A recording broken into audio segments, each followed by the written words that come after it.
Archers, Coach Angel here again with another tip for you. This week's tip, closing the gap. A lot of people probably saw that title and wonder, closing what gap? Well, here's the thing. I work with a lot of kids who shoot in the NASP program, and they're shooting basically the Genesis bow with their fingers, and it's very similar to shooting a recurve or a traditional bow because you're not shooting with any sights or anything like that. So everything you do in your form is very, very critical. So the number one problem that I see is common to all archers, no matter what you are shooting.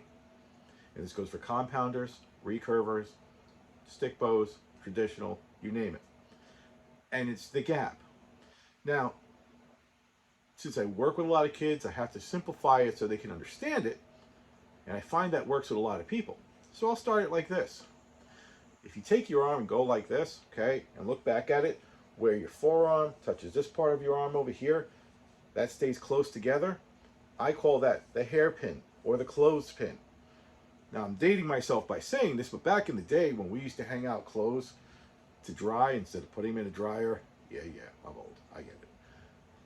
You had a clothespin that you would put on top of the clothes to hold it onto the line. Now if that clothespin would open, things would just fall right off.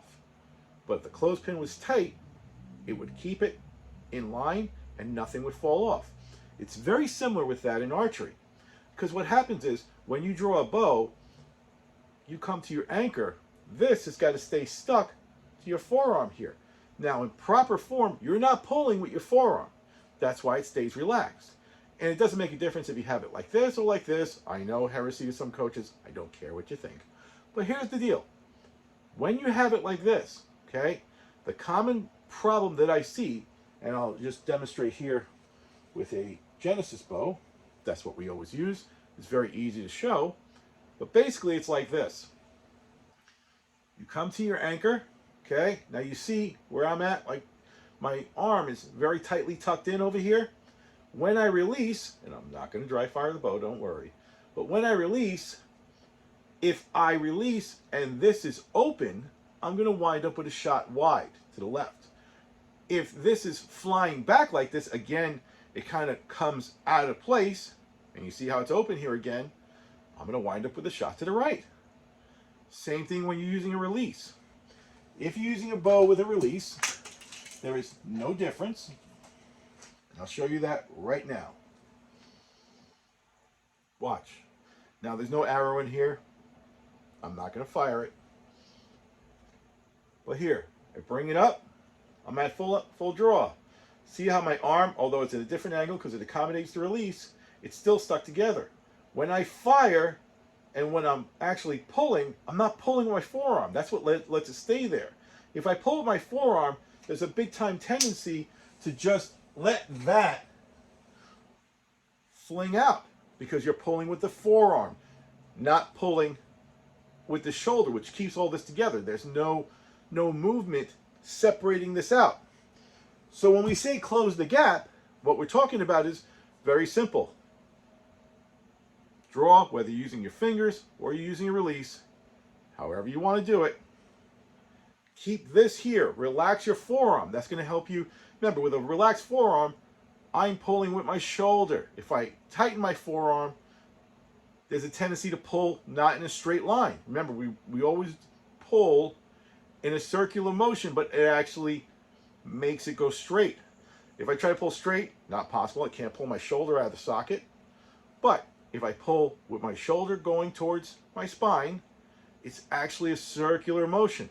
And I can't achieve that if I'm pulling this apart. So when I see people missing, the first thing we look for is, did their hairpin open? Did that clothespin open? And a lot of times what you'll see is an action like this, or a drop, or if they're not pulling at all, it kind of stays there, but then they tend to open like this all of a sudden. So, real simple. If you want to improve your accuracy really quick, keep this and this together. Relax this and only pull with your shoulder. But you can work on the pulling with your shoulder anytime you want. The biggest thing you're going to want to work on is keeping it together, closing the gap. That'll give you a consistent release point. You're going to do this, and you're always going to fire the same way. So when I look at something like this, and I'm looking at this bow, okay, the only thing I got to remember is one thing. When I draw here, come to my anchor, this stays together, because if it stays together, when I fire again, you see I'm not opening it up. It's going to move in a straight direction, allowing my shoulder to move freely. And that's all there is to it. Keep this together. Close that gap. And you'll see what an awesome difference it's going to make in your shooting. So that's all for now. We'll be back with another tip real soon. Thanks for watching.